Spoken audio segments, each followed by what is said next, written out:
Hi, it's Debunking Islam here, and I'm just going to do a quick video on a clip that I saw of Sam Stallone making some claims. I want to start by making it clear this isn't a trolling video. Me and an Instagrammer, YouTuber called Sam Stallone have a bit of history. It began after hundreds of his followers contacted me to debate him, which I accepted. In response, Sam contacted me and eventually agreed to debate me. Unfortunately, Sam's also made things very personal, tried to send pictures of me around the internet, called on his followers to find me and my family, etc. Anyway, Sam keeps finding ways to get out of that debate that we had agreed, and Sam was even caught running on camera from me live. Anyway, so the topic we had agreed to debate was child marriage and sex with prepubescent girls in Islam. Sam says Islam doesn't allow sex with children or marriage with children. Now, I've never seen Sam in a debate because he does them in Hindi, and I've never seen him debate Islam because he only debates Hinduism. However, by coincidence, a few days ago, I saw him speak about Islam, and the topic was child marriage in Islam within the context of Aisha. That's pretty much what we'd agree to debate. So in this video, Sam justifies child marriage, and it's the only video I've seen of him making claims about Islam in English. So I'm not cherry picking here. This is literally all I have of him that I can actually respond to in the video. Anyway, this is a quick debunk of those lies that I saw Sam make about Islam in order to justify Muhammad's marriage to a prepubescent child. So as you'll see now, he can't do anything but lie, and I feel this is probably why he's a bit too scared to actually debate me. So quickly, let me show you the video. Question, brother, am I audible? Yes, you are. Yeah, sure. Yeah. First of all, it's not a command. Allah subhanahu wa ta'ala, Muhammad sallallahu alaihi wasallam never gave a command to marry a 9-year-old girl. Islam gives a formula. The formula, number one formula is the girl should reach the age of puberty. Second, she should not have any harm in the body after the marriage. She should not be sick or like internal something damage. And the third is the consent.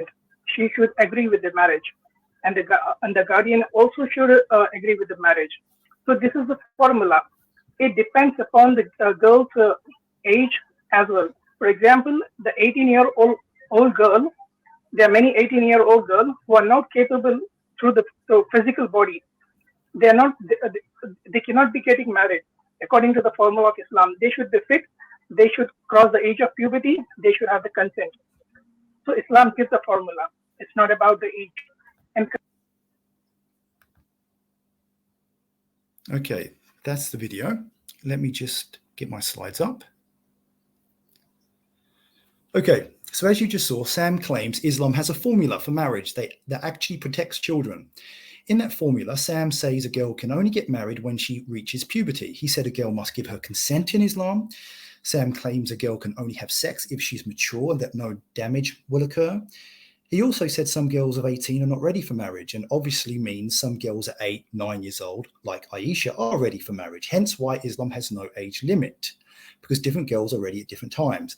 Later in the video, which you didn't see, he also says that 150 years ago, the worldwide age of consent was 7 to 10. Let's now debunk each claim Sam made. So the first claim. Sam claims a girl must have reached puberty before she can get married in Islam.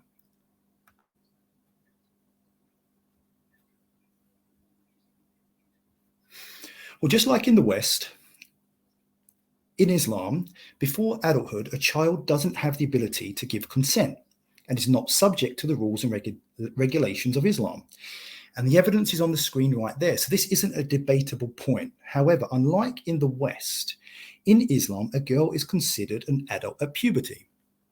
So you've got Islam QA there, which says the age of accountability, i.e. the age at which Islamic rules will be applied to yourself, is puberty. There's a hadith there. The pen is lifted, so the religion is lifted from 3 people: a sleeping person until he awakens, a child until he becomes an adult. So no responsibility as a child. You also have no actual ability to consent. And also, sorry, I just got a little something in front there. Just, yeah, confirms it at the bottom, the age of religious obligation, puberty, okay?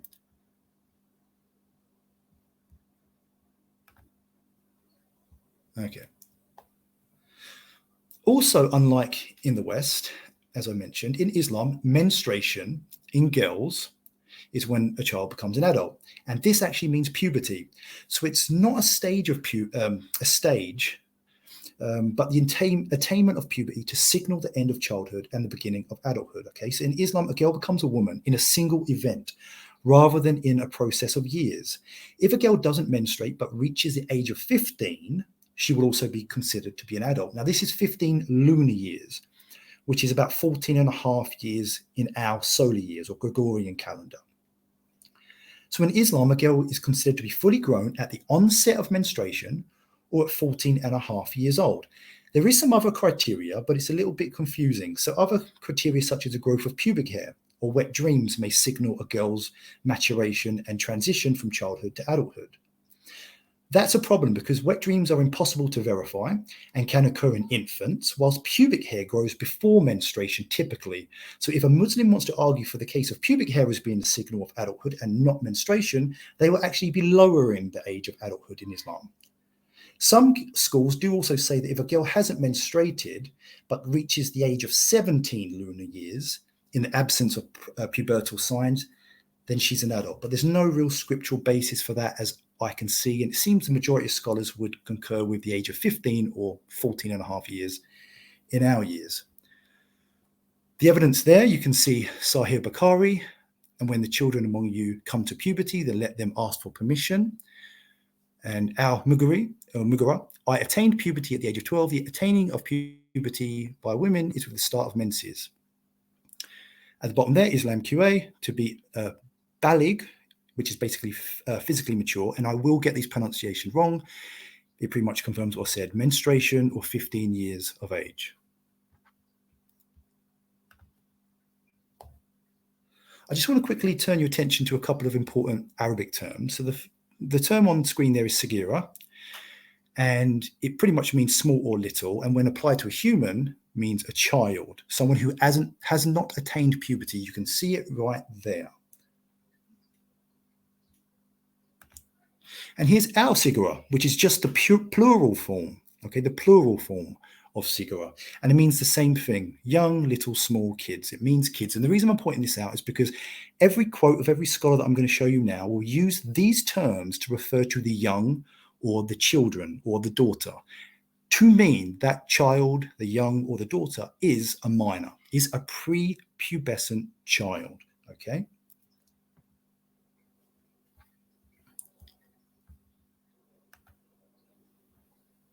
Okay.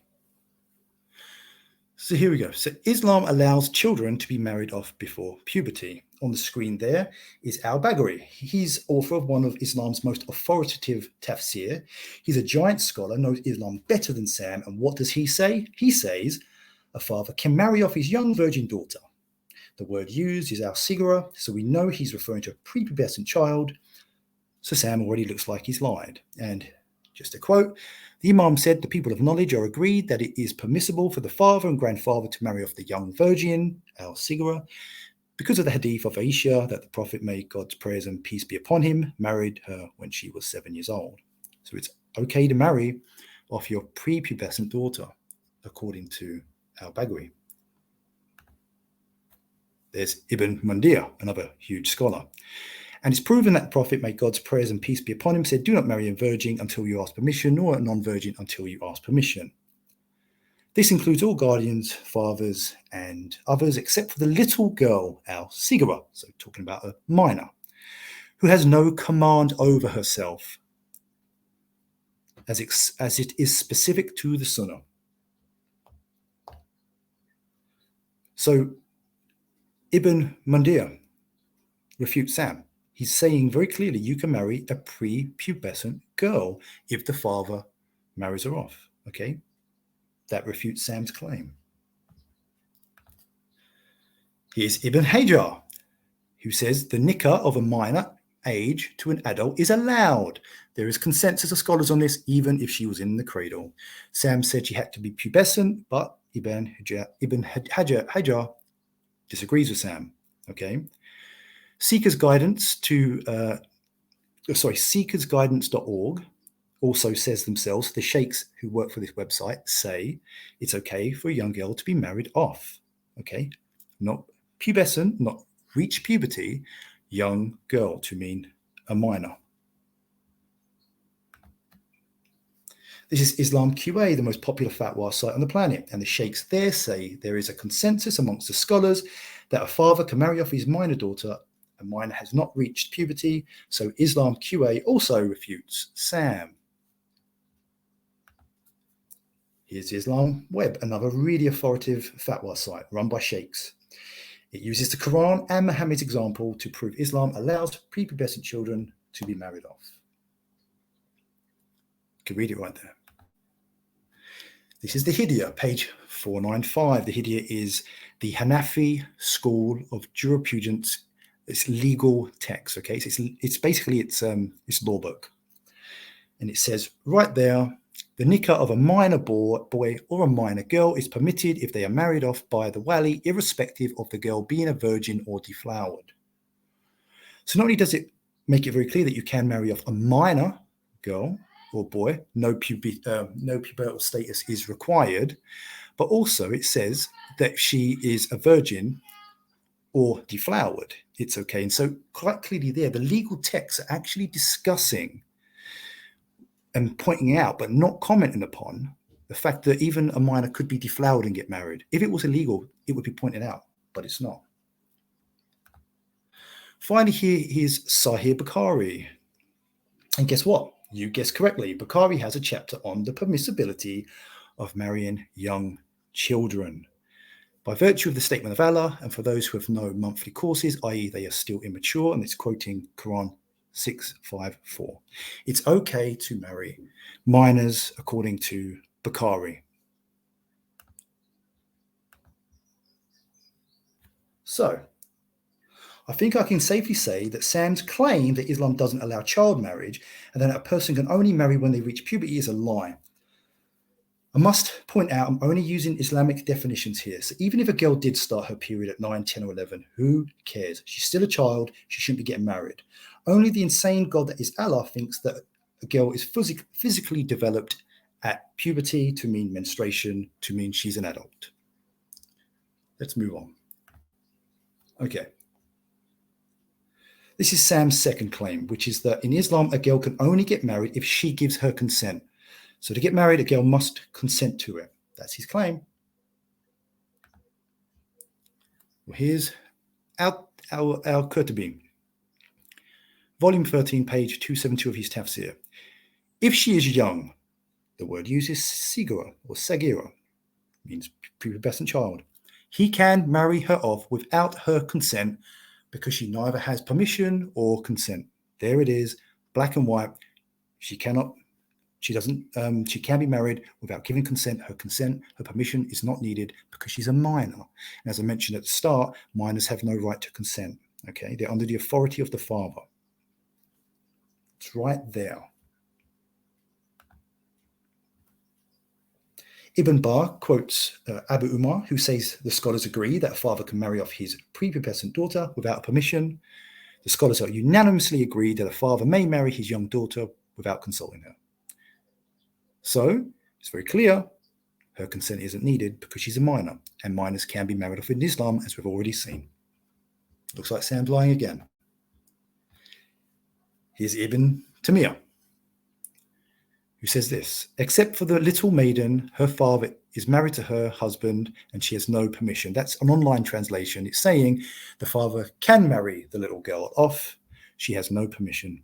She has no right to refuse, and she doesn't have to consent because a consent would be irrelevant.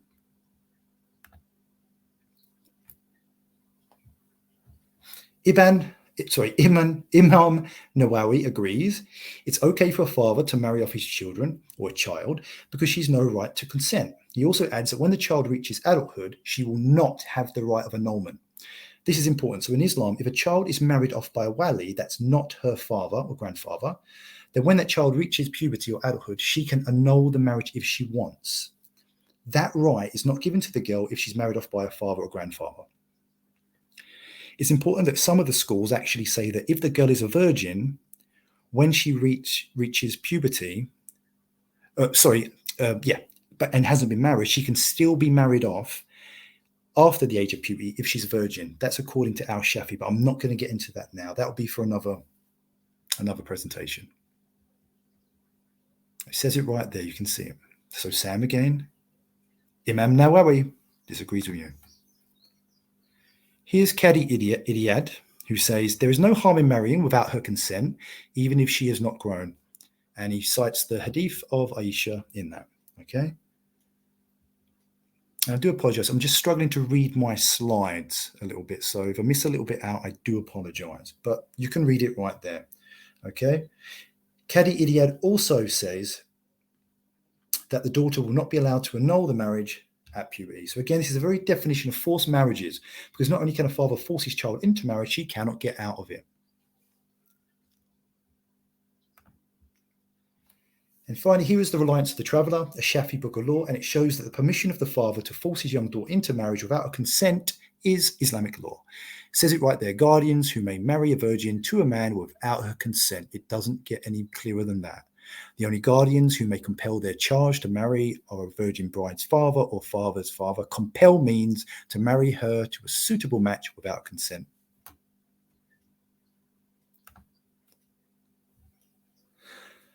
So I think we can all agree that once again, Sam has been debunked. In Islam, a female can be married off without her consent. Let's move to the next claim. So claim 3. Sam claims a girl must be physically mature before a man can have sex with her in Islam. You want to pay attention here. This is quite a lot to unpack. It's a little bit fiddly. Muslims use a lot of grey areas and misquotes to prove this. I'll do my best to try and unpack it for you now.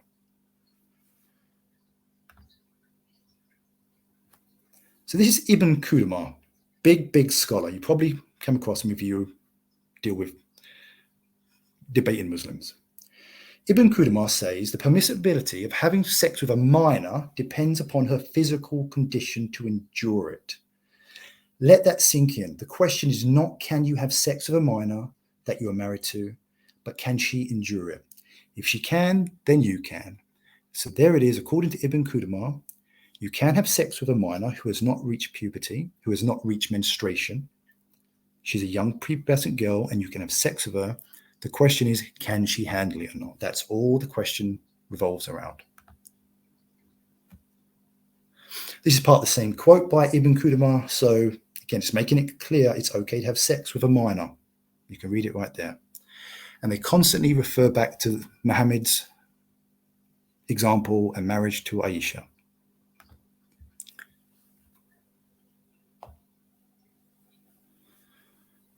Okay, so the question really now is, in Islam, what is that criteria used to establish if a child can endure it? Okay, so established you can marry the child. We've established you can have sex with the child, but what we need to know is, what is this criteria that allows you to have sex with a child only if she can endure it? Well, here is Ibn Battal, who will help us with that answer.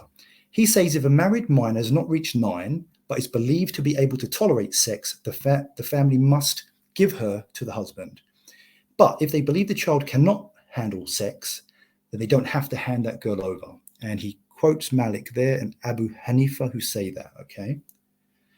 But he also quotes al-Shafi at the bottom, who says if this girl is nearing puberty, so she's prepubescent, and is bulky, she should be given to the husband. So there it is, boom. Al-Shafi makes it clear that puberty isn't required for sex, let alone marriage. And he says if the prepubescent child is bulky, then this is evidence the child is ready for sex. So the child is ready for sex if she's bulky or fat. She's a child, she's prepubescent, she's a minor, she's 7 years old, she's 8 years old, but if she's fat, it's bulky, it's okay. To confirm what you just heard, here is Ibn Abidin. He's saying she can tolerate intercourse. That is from him or from someone else, as indicated by the words of al-Faith. And he referred to what is in al-Zaylai. That confirms the validity of not determining capability by age. Okay, so age is not important. A fat girl can tolerate sexual intercourse even if she is young. Al-Segri. Okay, so the child can tolerate sex, apparently, according to Islamic rules, if she's fat or bulky.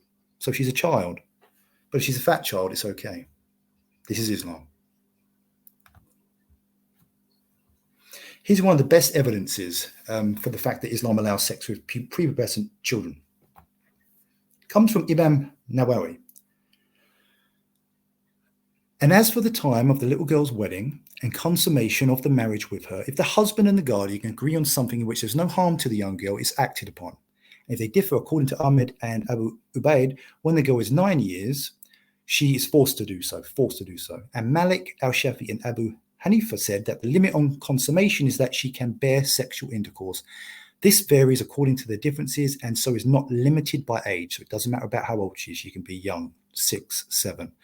This is the correct opinion, and there is nothing to set an age limit in the hadith of Aisha, nor the prohibition of intercourse with the one who is able to do it before. And I can't quite see the bottom there, but it's basically saying even if she hasn't reached the age of 9, I believe. So even if she hasn't got to 9 and she hasn't started her menstruation, you can still have sex with her if it's believed that she can bear it. And as you've seen, bearing it just is judged upon the fact of her being bulky. And if she's bulky, then she should be able to tolerate sex. Now, this is Professor Keisha Ali from her book Marriage and Slavery, page 76. And she even says herself, and this is a modern apologist who makes excuses for Islam. Rather than having a strict age-based limit or one dependent on menarche, that's periods, the determination of female readiness for sex and thus cohabitation, so living with him, and support hinged on physical sturdiness and appeal to men. So her appeal to men and her sturdiness, not her age, not her pubertal status, but just her sturdiness was what signaled her readiness for sex. Again, can you believe what you're hearing here? If the girl looks like she can handle it, she can handle it. That's as scientific as the criteria gets in Islam. This is what Sam refers to as she should be ready. She should not face any harm. She should be mature. Maturity is being fat, apparently. Okay. This is an incredible fatwa from Islam Web. It is in Arabic, so I'll give you the online translation in a second. The fatwa is very big, so I'll show you the relevant bits, but you really need to get a copy of this, okay? Just look at the heading itself, ruling on marrying a minor and enjoying it. The question that this fatwa is referring to is essentially, or the scenario, is a man asks, what's the ruling on marrying a minor? And if it's legal, what's the ruling on enjoying that minor? The Arabic is there. Any Muslim wants to contest it, bring it on. And you can see I've underlined sigara there, or al-sigara. So we know we're talking about minors, but it says it right there anyway. Okay, slightly hard for me to read, but to begin with, it must be agreed that in the Sharia, childhood ends with puberty. That's as I mentioned. Puberty is menstruation. There's no grey area. Once that girl menstruates, she is no longer a child. It was stated in the, I cannot quite read that, but you may be able to see it better than me, some encyclopedia, that idiomatically the word al-sigara is a description that accompanies a person from birth until puberty. So just right there proving that al-sigara refers to children up to the age of puberty. It's not legally correct for a girl to reach puberty through menstruation or otherwise to be married, okay?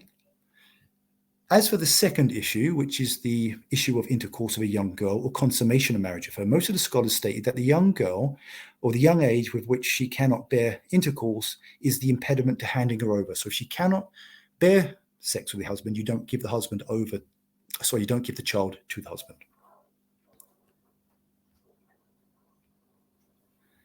And it was stated in Indian fatwas, most of the sheikhs are of the opinion that there is no age in this matter. If she's large and fat so that she can bear men and the disease is not afraid of it, the husband has the right to consummate the marriage with her, even if she has not reached the age of 9. So you can have sex with a girl before 9. And remember, 9 years old in Islam is actually 8 years, 8 months. Aisha was not 9. She was 9 lunar years, which is 8 years, 8 months in our years. They're talking about 8-year-old girls here. Unfortunately, I cannot see the bottom, which is a real shame. But basically, it's saying here we emphasize that the smallness that prevents handing that girl over, so preventing sex with the husband, is not related to puberty. It is related to her physical size. Is she fat or not? Now, I really want to make it very clear. fatness does not translate to readiness. It doesn't translate to the size of a girl's vagina. A girl can be fat or skinny, and that makes no difference on her vaginal canal size, her womb size, or any of those things. It's got nothing to do with it. Okay, it's got nothing to do with it.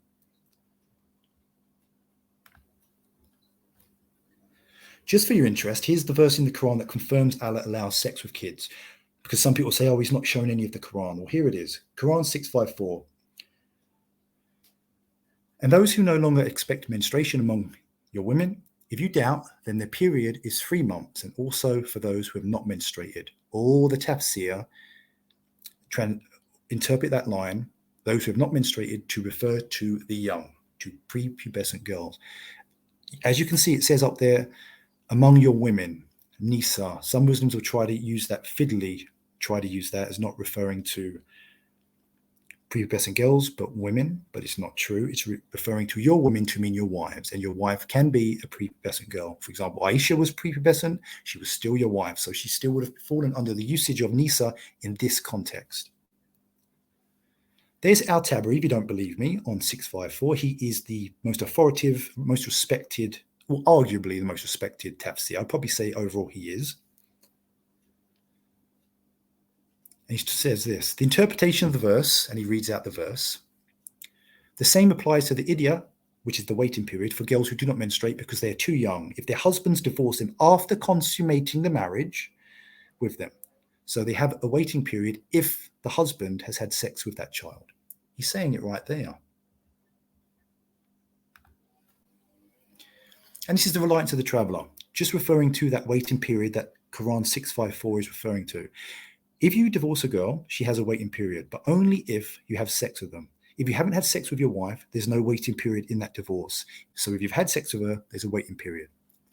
And you can see it there, clear as day. Reliance of the traveler, which is a Shafi book of fiqh. So it's the Shafi school of law.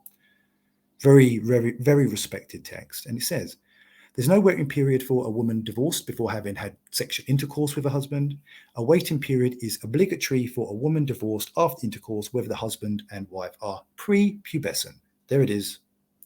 It's acceptable to divorce your prepubescent wife if you've had sex with her. And she'll have to wait 3 months, just like a pubescent woman. Okay. So what you can probably imagine now is what all Muslims will be saying at this point. Yeah, okay, you can marry a prepubescent child, you can have sex with her, but scholars made it clear the girl must still be ready. Obviously, the question of whether a prepubescent girl can actually handle sex or not is abhorrent in itself. It doesn't matter if she can handle it or not, but let's address this silly argument.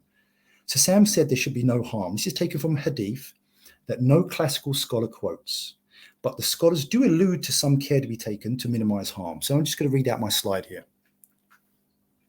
The do no harm principle. Allah's messenger said there should be neither harming nor reciprocating harm. As you can see at the top, it's actually referring to business transactions according to the hadith collector there, but it doesn't really matter. So anyway, as I said, this is an argument no classical scholar makes. No one quotes Muhammad.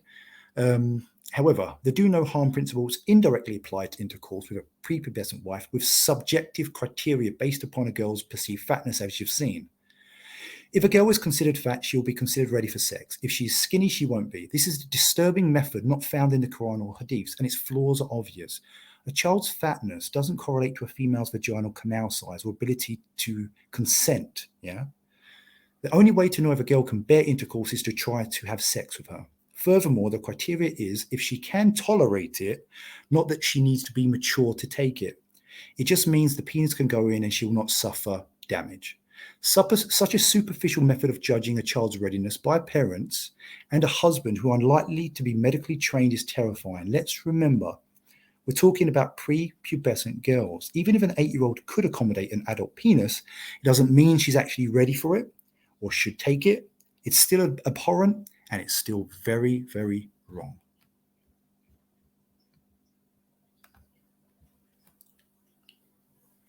Do no harm. So despite the claims of do no harm, the danger of allowing grown men to have sex with prepubescent children is found in Islam's very own text. The classical scholars, jurists, consistently describe a rare injury called rectovaginal fistulas. This is damage that leads to a destruction of the tissue between the vagina and the anus to make them one, okay? So the anus and the vagina become one. This is the reliance of the traveler, and it's speaking about compensation for this injury that is caused by another. A full indemnity is also paid for injuries which paralyze these members, or for injuring the peritoneal wall between the vagina and rectum, so they become one aperture. The only way this can actually be caused by another person is from sex, obviously. And so for this very rare and unusual injury to be mentioned in legal text speaks to how common this damage by men to little girls must have been. This is the reality of what Allah has done. This is the reality of him allowing men to have sex with children and then provide inadequate criteria to actually regulate it. The girl's fatness didn't stop these injuries happening, did it? And I'm reading from Islam's own texts, not my own books. The same injury is mentioned in a book called The Heavenly Ornaments. It's a fairly respected book as well. And this is referring to washing, ghusl after sex and things like that. If a woman is underage, but not so small that if one has intercourse with her, there is a fear of the vaginal tissues tearing to such an extent that the vagina and the anus will virtually come together, then by the insertion of the glands of the penis into her vagina, ghusl will become fard on the man if he has reached the age of puberty. That means required. However, if there is no aforementioned fear in a very minor girl, the mere insertion of the penis does not render ghusl obligatory. Can you believe what they're saying?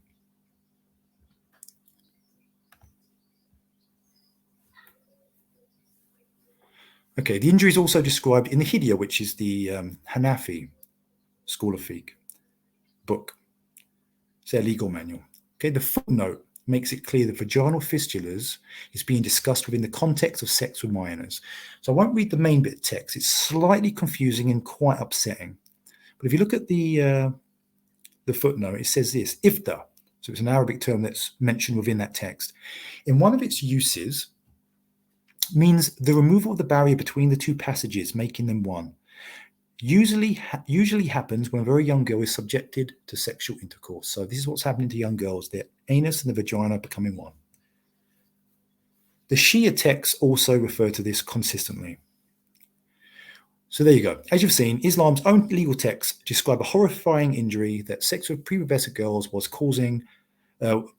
being caused amongst Muslims. And the only reason religious scholars are discussing vaginal fistulas and how men should respond to it is because intercourse between adult Muslim men and prepubescent girls was common due to Islamic law that allows it. Allah gave men permission to have sex with children and gave no guidance on how to manage it. The inventions of scholars led to inadequate ways of preventing harm that Allah would have known would happen. Harm that is only happening because Allah allows it.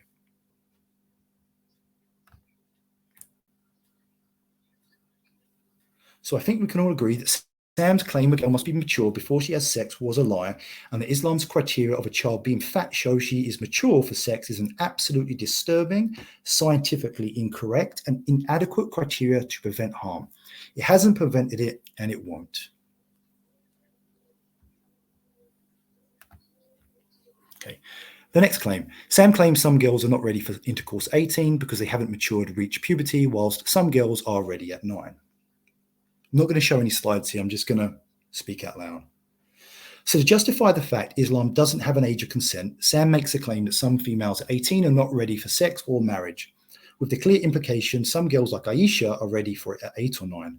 This is an insane claim to excuse the problems caused by Islam's incredibly erroneous concept of menstruation being the completion of maturity. Despite what Allah tells you, Sam, a girl doesn't stop physically growing and mentally maturing when she starts her period, just as a girl doesn't stop physically growing and maturing if she hasn't menstruated. Menstruation is not the be-all and end-all of maturation. It's just a stage of development. Menstruation is not an indicator of full skeletal growth, full vaginal growth, or womb development, or brain development. Yet Sam's ignorant argument assumes a non-menstruating 18-year-old, by definition, will be physically less mature than a menstruating 8-year-old. In Sam's world, it's normal that a 9-year-old may be ready for sex and more ready than an 18-year-old, and that should frighten everyone listening to this. Unless an 18-year-old has more impairments to their physical development than just delayed menstruation, that a normal 18-year-old who hasn't started her period is not going to be less ready for sex or marriage than a typical 8-year-old who has started her periods early.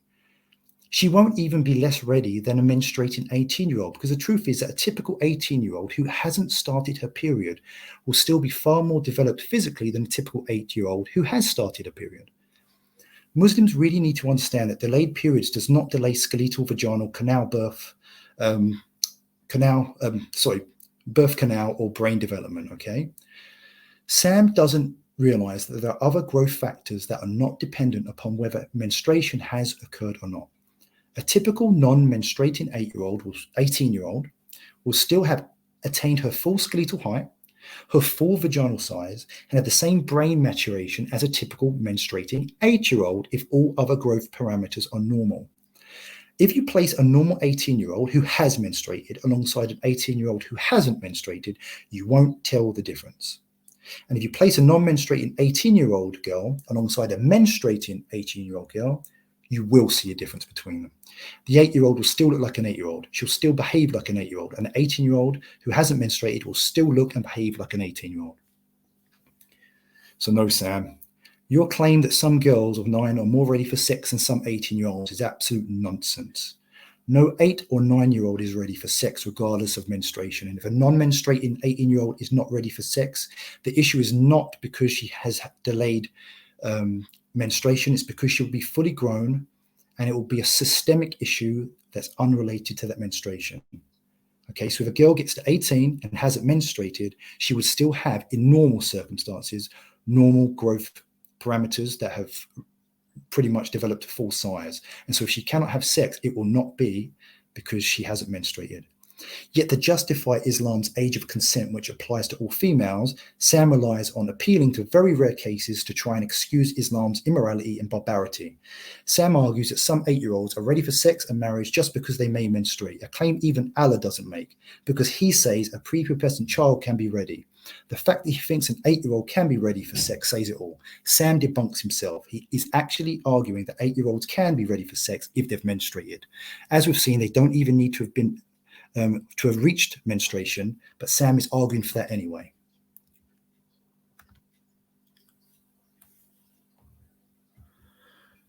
So I think we can say Sam's claim some girls are not ready for intercourse at 18 because they haven't matured, reached puberty, while some girls are ready at 9 has been debunked. Like I said, Sam actually thinks an 8-year-old who has menstruated will be ready for sex, more ready than an 18-year-old who hasn't menstruated. It's insane. Okay, this is the final claim. I'm going to really speed through this because I'm conscious of time. Sam actually says in the video that the age of consent in the rest of the world 150 years ago, that's a mistake on there, it wasn't 200 years ago, he said 150 years ago, was age 7 to 10. So all around the world, only 150 years ago, the age of consent was 7 to 10 years old. Let's smash that right now.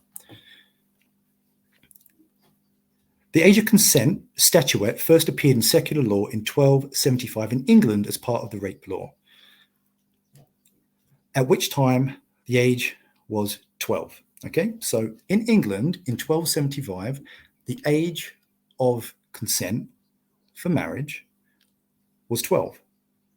That's 800 years ago. So 800 years ago, it was 12, Sam. Not 7, not 10, it was 12. And that was 800 years ago. A 1576 law making it a felony to unlawfully and carnally know and abuse any woman, child under the age of 10 was generally interpreted as creating more severe punishments. So if you did have sex with a girl under 10, you get more punishment. If you had sex with a girl of 11, slightly less punishment, but it's still punishable. And 12, at that point, it was legal. So some people try to make out that it was 10 years old in 1576. It wasn't. It was still punishable. It was just more punishable before the age of 10. After 10, it just became less punishable. Okay? Or, yeah, just the punishment was just less severe.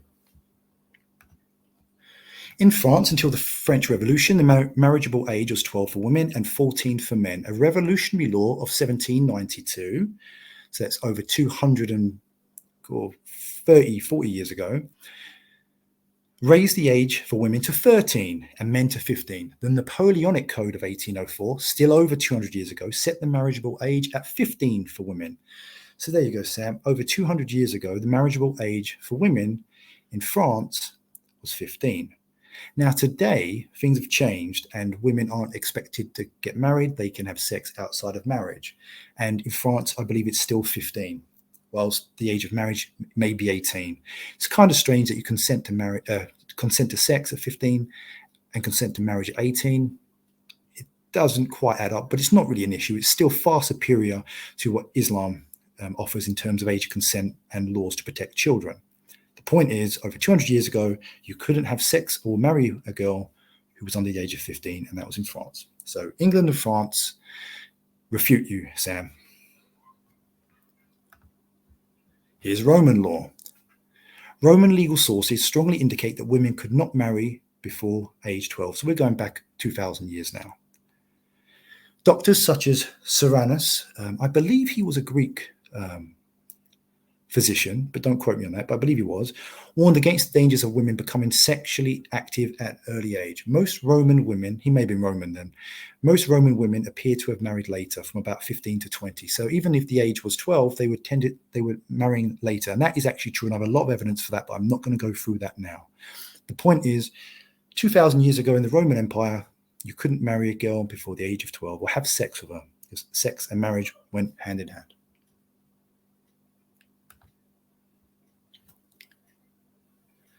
And here's the Byzantines. The marriage of Christians, man and woman, who have reached years of discretion. This is for a man at 15 and for a woman 13 years of age, both being desirous and having obtained the consent of their parents, shall be contracted, either by deed or by, and I cannot read that, unfortunately. There's just an icon in the way. But in the Byzantine Empire, the age of consent was 13, Sam. So over 1,500 years ago, you couldn't be 12, 11, 10 and have sex. You had to reach the age of 13. So that refutes your argument that only 150 years ago, worldwide, the age of consent was 7 to 10, Sam. You're lying, or you're just wrong.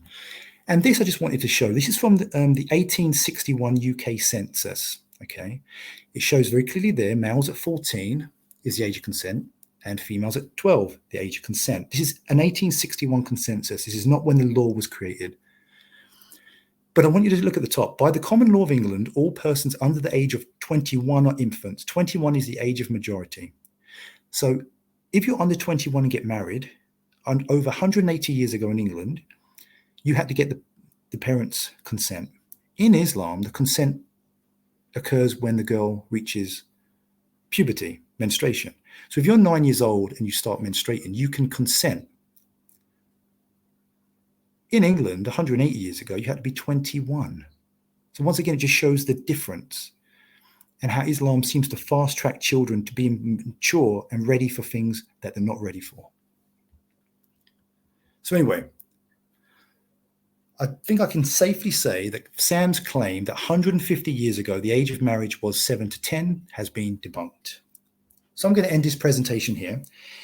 As you have seen, Sam either knows absolutely nothing about Islamic law or he's just a liar. I'll leave it to you to decide. I'll leave it to you to call Sam out on his abhorrent views in the hope he changes them. And I say to Sam himself, if there is anything you disagree with that I've said, if you think I've misrepresented you, then I offer you the opportunity to honour our agreement to have this debate, and we can let the people decide who's telling the truth. And I'll go spank you if you agree, which is why you won't, and which is why you blocked me. Anyway, hope that was helpful. Any criticism, any questions, please leave it in the comments, contact me personally, and I'll get back to you as much as I can. I hope that was clear. Again, these presentations and some of the things that I need to pronounce are Arabic words. It's a little bit tricky. So hopefully this was clear. And if it wasn't, please let me know. But I think overall we can see Sam Stallone was just debunked. Goodbye.